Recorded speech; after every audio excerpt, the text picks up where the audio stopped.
Greek chicken with all kinds of veggies. It sounds like a lot of work, but it's not when you do it all in one pan, and the sauce that it makes is extra special. Let's get cooking with Scott. The beauty of this meal is that it literally is all in one pan. We're going to start with a mixing bowl, and that's where we're going to make the olive oil, balsamic vinegar, and the rest of the ingredients all come together. Now, we're not using very much balsamic vinegar because that stuff is potent. And then the ingredients are going to be very Mediterranean. A little bit of salt, kosher, oregano, black pepper, and paprika. And we're going to put that in like so. And we're just going to mix it. It's really simple, super easy, and extremely flavorful. All right, so now this is where the ingredients come in. We're going to have some cherry tomatoes. I like these heirloom style. They're really cool looking. I've got some Kalamata olives, Mediterranean, you know what I'm saying here. And now here's the thing. I've got all kinds of different ingredients here. Peppers, onions, artichokes, zucchini, garlic, lemons. You can add more or less of whatever you like. And if you'd like to add some more, maybe mushrooms or whatever, you can. Look at this. They all literally just go in like that. The reason for that is because it's a one-pan dish. I'm going to toss this just enough to coat everything lightly. Okay, so lemons too. Everything goes in here because this is going to go on a pan, and then we're going to take our chicken and we're going to use the residual dressing that's in here, and we're going to put that on our chicken. Okay, so this goes in like so. And I leave a little bit of that dressing behind. Spread this out. And I've got my oven preheated. Make sure everything's nice and evenly spread out. And then I'm going to take the chicken, and I don't know if you think the way I do, but man, the chicken breasts are really big these days. So quarter them or make them in half. And then we're just going to coat one side skin, and then the other side, flesh side, skin side up, because I want this to turn out to be crispy. So give that a good coating, get that in there like that, and then my last one. Now I've got my oven preheated, and I will throw this all in the oven, and in about 25 minutes to a half hour, this will all be ready to go. I'm going to toss this in the oven, we'll catch you on the other side. I've preheated my oven to 400 degrees. Put it in the middle of the rack and check on it. Spend about 25 minutes with these chicken breasts being a little bit bigger. Everything looks nice and ready to go. Let's get this ready to serve up family style. Now what I'm going to do is I'm going to take the chicken out first. I'll rearrange it at the end. I'm going to put these in so we can have them in the center, and then everything will come around them, and I'll lift them up at the very end. So now I've got this beautiful sauce that's developed in here. You can see it right there. I'm going to go ahead and drizzle that over the top of the chicken. That's that olive oil and the lemon juice and all the juices from the vegetables. And then I'm just going to kind of put everything around the outside, and then we will finish it up with just a little bit something else that will make it even more Mediterranean, because we've got all these great sauces in here, vegetables. We want to be able to enjoy everything family style. Get this all in there. And then I'm going to lift the chicken breasts back up again so they're on top of all of this. We're trying to have a nice presentation. You know what I always say, it's got to look good to taste good. Get that last one up there. There we go, like that. And then I'm going to take a little bit of fresh basil, sprinkle that over the top, and then a little bit of that Italian parsley. And then we're going to take one last ingredient that you want to make sure you do this at the very end, just before you serve it. A little bit of feta cheese over that. And you can put a lot or a little. Just remember though that feta cheese can be kind of salty. So if you put too much in, you might have a saltier dish than you're really hoping for. Okay, so that is my one sheet pan Greek chicken with all the vegetables and everything. Maybe some fresh sourdough bread on the side with this. How about a classic halibut dish that's very elegant yet easy to make, and I know everyone's going to like it in the house. Let's get cooking with style.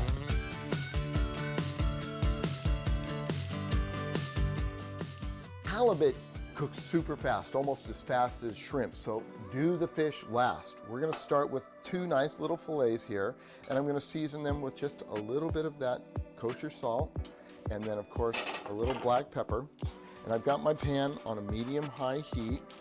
So we're gonna throw the oil in just before we put the halibut in there, because we want the viscosity of the oil to help keep it from sticking, and it's gonna give us a nice sear. And that olive oil is really high quality olive oil, so it'll be part of the sauce. A little more pepper, and we're gonna let this saute about 2-3 minutes per side. The trick to making fish not stick in a non-stick pan is not to look under the hood before it's ready. You see, this is a non-stick pan, nice golden brown. I let them sear nicely. This is about 1, maybe 1.5 minutes away. Let's put the sauce together, and this is really simple. We're gonna put the garlic in right there into that oil. We're gonna move it around just a little bit, because this garlic, we're just trying to kind of sweat it a little bit so it opens up and releases some of the oil. And really, that's all the time we need there.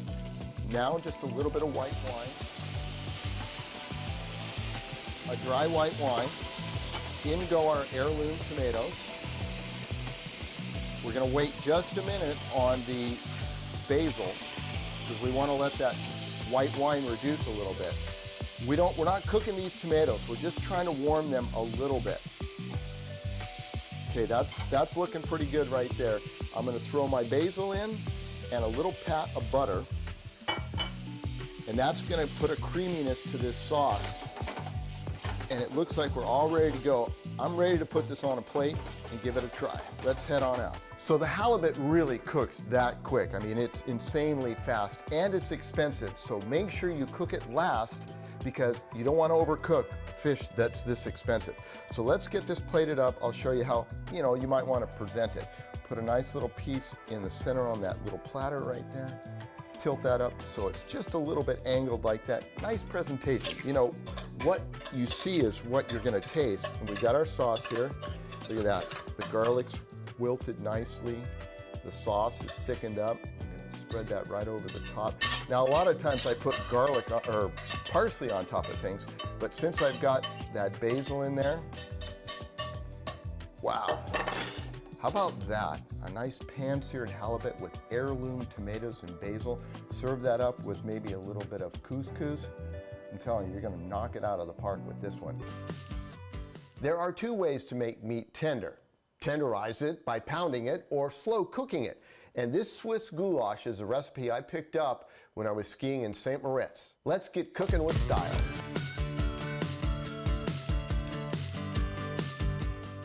If you're using chuck steak, it's going to have a little bit more fat and marbling in it. And you see these pieces right here.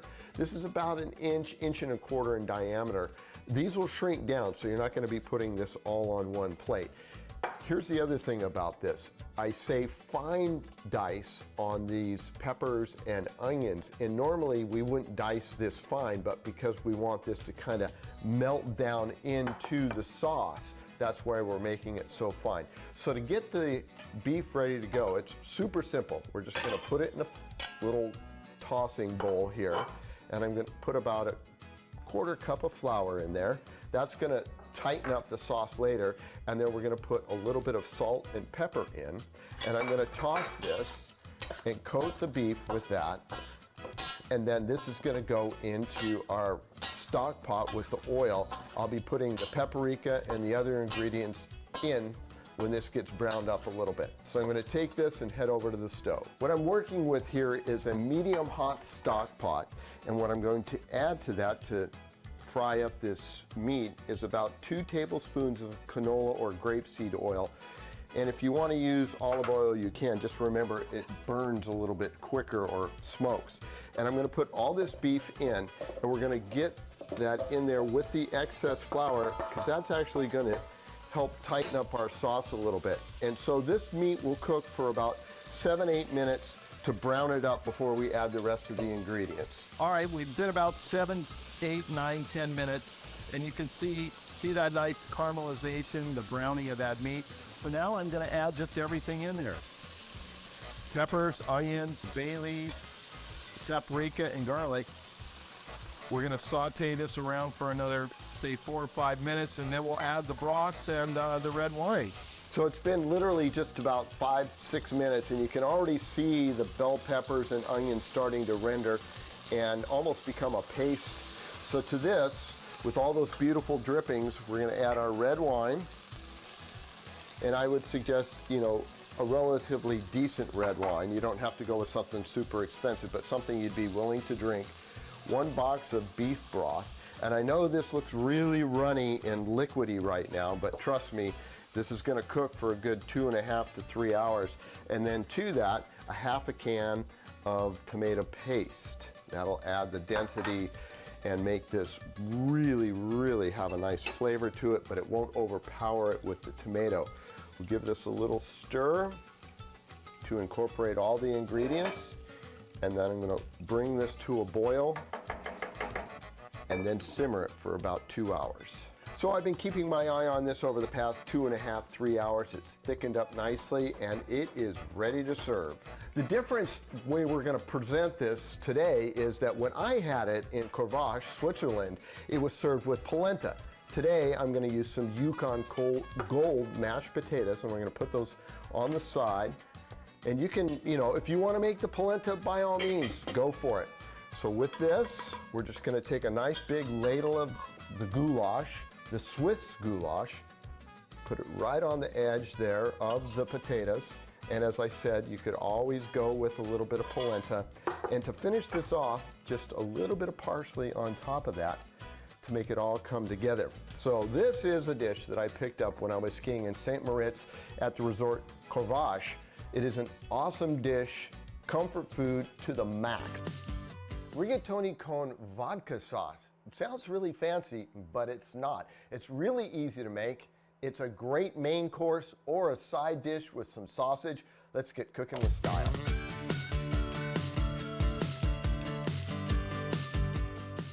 This sauce comes together so quickly, we're gonna wait till the very end to make it. What I'm gonna do right now is start my rigatoni in this boiling, heavily salted water.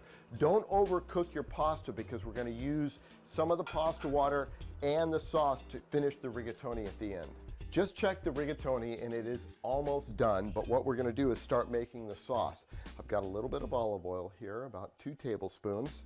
I've got my shallots, which are minced pretty fine. And I've got this on a medium heat. I'm gonna saute these just for a moment, just to kind of open up the shallots, get the flavor of them going around. We're not gonna overcook everything because we want it nice and fresh here. And you see how nice that is right there? I'm gonna take my garlic, put that in, swirl that around. This is gonna cook for about 30 seconds or so, maybe just a little bit longer, lightly seasoned with a little bit of salt, about a half a teaspoon. I'm gonna saute that. And then we're gonna take our crushed red peppers. Now you can do a lot or a little. I'm gonna go with a half a teaspoon. You know what I always say, you can add more, but you can't take it out. So we'll start with that. All right, stop everything. This is really important because we're using alcohol. I want you to shut the stove off completely so there's no flame. And when you add the vodka, make sure it's away from the stove. All that steam you see coming off of there, that's the alcohol evaporating. And if that got hit by a flame, it would burst into flames. Let's get back to it. Now we're gonna use tomato paste, and this is gonna go in. And to that, now I'm gonna add my pasta water. We're gonna do 1 ladle the first time. And we'll swirl that around just a little bit. And the reason I'm using tomato paste is it's got a nice silkiness to it. And you can see how it's already thickening up that sauce, so we're gonna add another ladle of pasta water.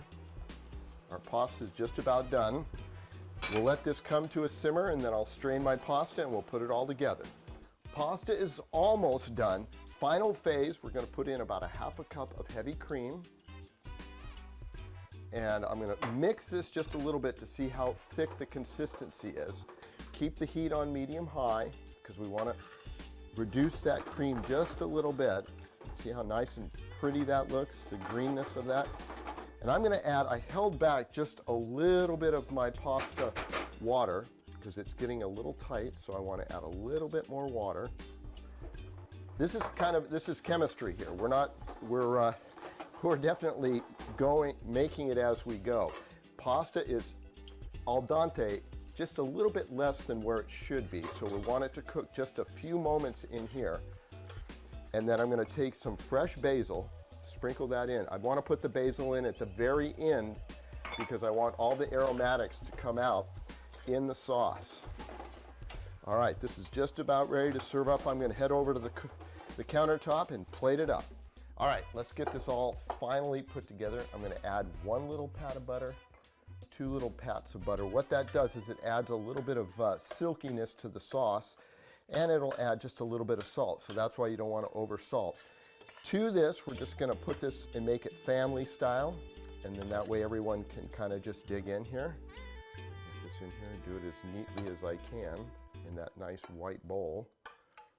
You can see how pretty that looks against that. All right, give that a little shake around like so. All right, let's finish it up here.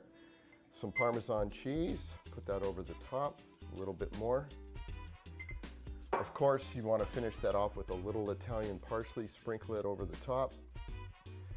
And since John's on the other side of the camera, a little bit of crushed red pepper for him too.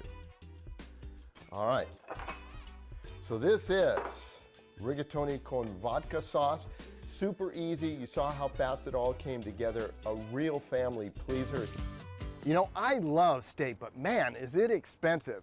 But you don't need a big half pounder. You can go with 4 ounces of a really nice cut like this ribeye. Put a chimichurri sauce on it, and it's out of this world. Let's get cooking with style.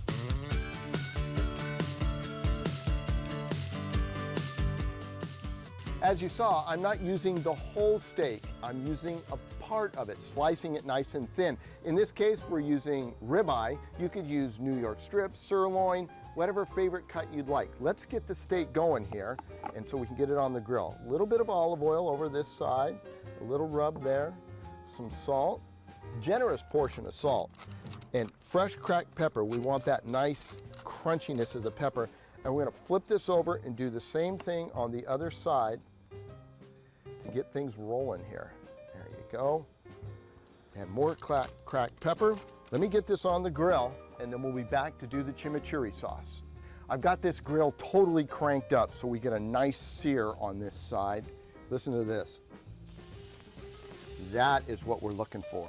Let's get fancy and make this like a restaurant style. You see those nice grill marks? I'm gonna take this steak and turn it about halfway, and we'll get that checkerboard on there. It'll look delicious. Let's get the chimichurri sauce put together.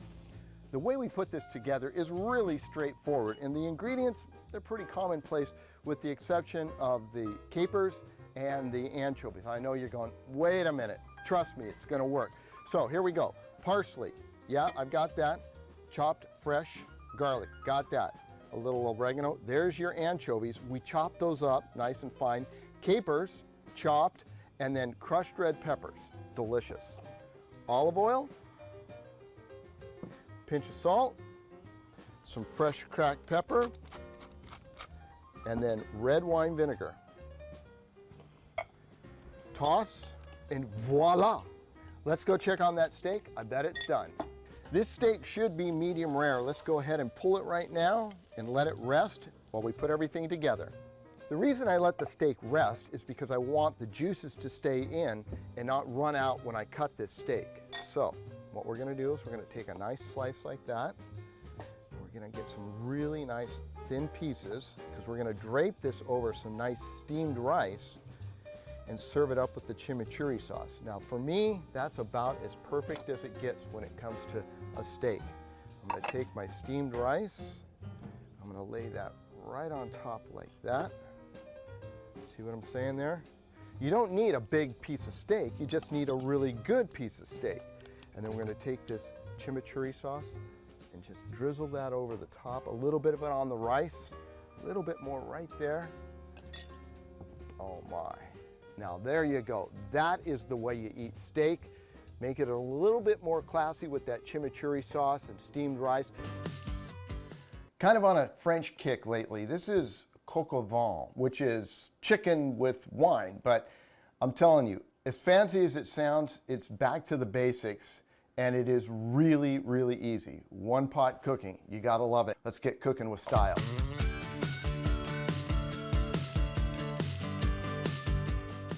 Coq au vin is really just a French way of saying chicken stew, because all the ingredients that you use in a chicken stew are what we're going to be using. To get things rolling here, we're going to take a little bit of salt and sprinkle it over our chicken thighs.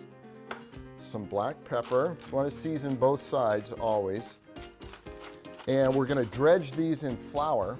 This does two things. One is it helps the chicken crisp up and brown up a little bit faster, and then it also helps thicken the sauce. This is really kind of the hardest part, because once we get everything in the pot, we just let it cook.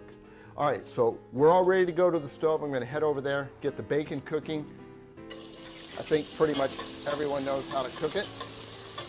We're going to render this and get this nice and crispy, and then take it out. Use the fat from the bacon to cook the chicken. So that bacon is pretty much done. We'll get it out of there and get the chicken going. If a few pieces stay behind, that's fine. So now, in goes the chicken. And we're just gonna brown this, not all the pieces. We'll take those out once they're browned, and then we'll put the other ones in. All right, let's take a look under the hood. There you go, nice little browning. All right, we're gonna put our other chicken in while those brown down there. I'm gonna let that cook for another couple minutes to brown up the other side. Now it's time to deglaze the pan. A little bit of brandy. We're going to put in chicken stock, about a cup. And now red wine. And use wine that you would drink. We're going to put in literally about a half a bottle here. I know it sounds like a lot, but it's going to cook down. In go the other great ingredients that we've got. Don't worry about the mushrooms and onions. Those will go in later.